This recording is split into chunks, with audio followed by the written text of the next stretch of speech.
Assalamualaikum warahmatullahi wabarakatuh. Perkenalkan, nama saya Safira Nadira. Hari ini saya akan meresum sedikit materi yang telah disampaikan oleh Ustadz Kiai Haji Muhammad Faiz. Nah, dalam kajian ini Ustadz menjelaskan yang bahwa ikhtiar dan takdir bukanlah dua hal yang saling bertentangan, melainkan dua hal yang saling melengkapi, di mana Allah telah mengetahui dan menetapkan sesuatu kepada seseorang. Namun, kita sebagai manusia juga diberikan kebebasan untuk berusaha dan menentukan tujuan hidup kita. Bahkan dalam Al-Quran surah Ar-Ra'd ayat 11 yang berbunyi, Bismillahirrahmanirrahim. Innallaha la yughayyiru ma biqaumin hatta yughayyiru ma bi anfusihim. Yang artinya, sesungguhnya Allah tidak akan mengubah keadaan suatu kaum sebelum mereka mengubah keadaan yang ada pada diri mereka sendiri.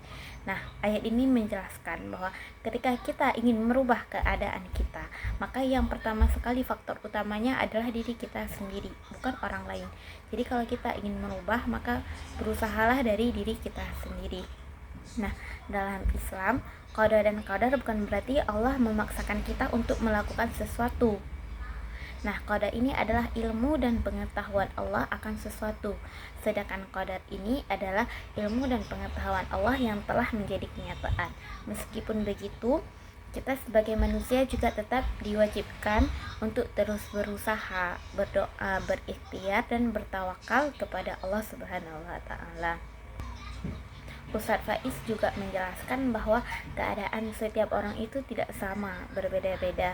Ada yang kaya, ada yang miskin, ada yang sehat, maupun ada yang sakit.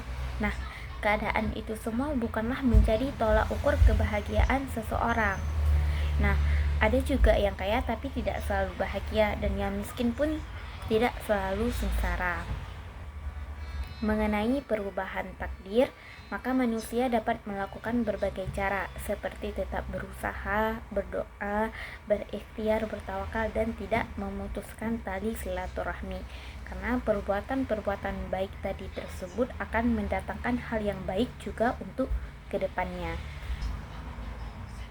Di akhir, Ustadz juga menjelaskan dan menekankan bahwa nikmat seseorang itu bukan diukur dari harta, tidak selalu berwujud harta maupun hidup yang baik, tetapi nikmat yang sebenarnya adalah siapa yang lebih dekat kepada Allah Subhanahu wa taala. Karena terkadang kita ini manusia lebih dekat kepada Allah dalam keadaan sulit. Nah, oleh karena itu, tolak ukur nikmat yang sebenarnya bukanlah tentang kekayaan, tapi melainkan kedekatan diri kita kepada Allah Subhanahu wa taala.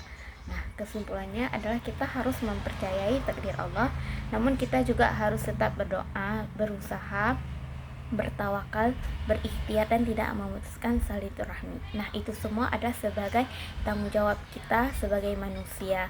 Nah, untuk hasil akhirnya tetap diserahkan kepada Allah Subhanahu wa taala yang memutuskan segala sesuatu terhadap kita. Terima kasih, sekian resumnya. Assalamualaikum warahmatullahi wabarakatuh.